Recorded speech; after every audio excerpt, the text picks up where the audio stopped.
আসসালামু আলাইকুম ভিউয়ার্স, আপনারা সবাই কেমন আছেন? আশা করি ভালোই আছেন। আজকে আপনাদের জন্য একটি নতুন ভিডিও নিয়ে আবারও চলে এসেছি।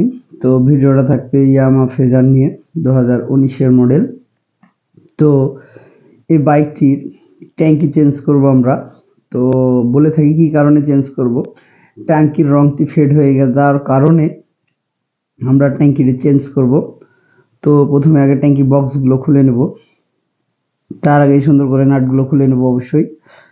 তো বলে থাকি যে ইয়ামাহার পার্টস, যে কোনো পার্টস অরিজিনাল পাওয়া যায়। আর দ্বিতীয় কথা যে সেম, অরিজিনাল বলতে অনেক কিছুই বোঝায়, যে সেম বোঝায়, তারপরে কোয়ালিটি ভালো দেখায়, তা না। তো ইয়ামাহার একবারে জেনুইন পার্টস পাবেন। তো দেখতেই পাচ্ছেন যে যেটা পুরান ট্যাঙ্কি সেটা হলো ফেড হয়ে গেছে, আর যেটা নতুন এটা গ্লেজ তো থাকবেই নতুন জিনিসের। তো এই যে সাইড কভারের রাবারগুলো আগে সেট করে নেব। অবশ্যই সাইড কভার রাবারগুলো সেট করে নেওয়ার কারণ যে লকগুলো আছে, লকগুলো নিশ্চিত জায়গায় লেগে যাবে তাই। তো এই যে দেখতে পাচ্ছেন আমরা ট্যাঙ্কিটা, এটা ডান পাশের ট্যাঙ্কি কান। তো দেখতে পাচ্ছেন যে আমরা ডান পাশের ট্যাঙ্কি কানটা সেট করছি। তো বলে থাকি যে সেট করার আগে নিচে রাবার আছে, রাবারগুলো ভালো করে লকগুলো লাগিয়ে দিবেন, তাহলে ট্যাঙ্কিটা ভালো করে সেট হয়ে যাবে।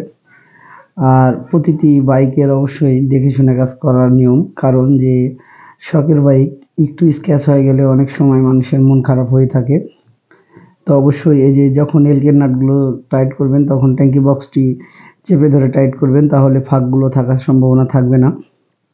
তো আমাদের ডান পাশের ট্যাঙ্কি বক্সটি লাগানো মোটামুটি হয়ে গেছে। তো এবার বাম পাশের আমরা আগে সাইড কভারটা খুলে নেব। তো দেখতে পাচ্ছেন যে সাইড কভারটি খোলা হয়ে গেছে। তো এবার আমরা বাম পাশের ট্যাঙ্কি বক্সটি খোলার জন্য নাটগুলো লুজ করব। তো প্রতিটি নাটই আমরা দেখতে পাচ্ছেন যে লুজ করে নিচ্ছি। আর আরেকটা বিষয়, যে শখের জিনিস যদি একটু ডিসকালার হয় কিংবা স্ক্র্যাচ হয় তাহলে অনেকেরই মন খারাপ হয়ে থাকে।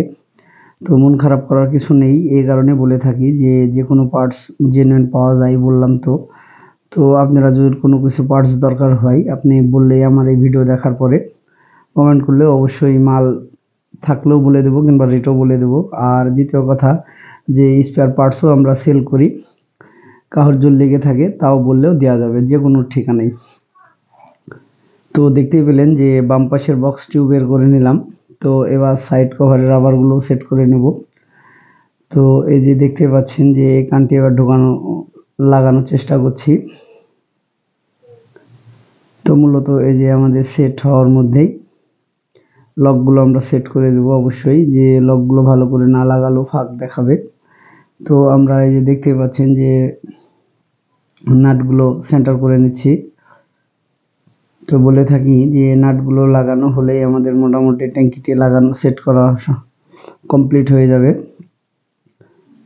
তো এই যে দেখতে পেলেন যে আমরা নাটগুলো লাগালাম। এবার আমরা নাটগুলো ট্যাঙ্কি বক্সটি চেপে ধরে টাইট করবো, এই কারণে যে এটা যেহেতু 3 পার্ট ট্যাঙ্কি অনেক সময় সাইড দিয়ে ফাঁক দেখায়। যখন চেপে ধরে লাগাবেন তখন ফাঁক দেখানোর চান্স থাকবে না। তো এই যে আমাদের নাটগুলো টাইট করা হয়ে গেছে। তো এবার আমরা সাইড কভারের রাবারটিও লাগিয়ে নেব। তো সাইড কভার রাবারটি লাগানো হয়ে গেছে, এবার সাইড কভারটি সেট করে দেব। তো দেখতে পাচ্ছেন যে ভাই এর বাইকটি, সে ভাই কিভাবে শখের বসে বসে আছে অপেক্ষা করে। তো সে তো অনেক খুশি, তার ট্যাঙ্কি সেট হয়ে গেছে নতুন। তো ওই যে আমাদের ট্যাঙ্কি স্টিকারগুলো এবার তুলে দেখে দেবো যে স্টিকার খাম আছে কি। তো দেখতেই পাচ্ছেন যে ট্যাঙ্কির স্টিকারগুলো তুলে দিলাম, ট্যাঙ্কিতে কোনো স্ক্র্যাচ নাই। যে এবার ডান পাশের স্টিকারটাও আমরা তুলে দিলাম, ট্যাঙ্কিতে কোনো স্পট নাই। এই যে আমরা ট্যাঙ্কিটা মুছে দেখে নেব যে কোনো প্রবলেম আছে কি কোথাও, তো নাই, দেখতে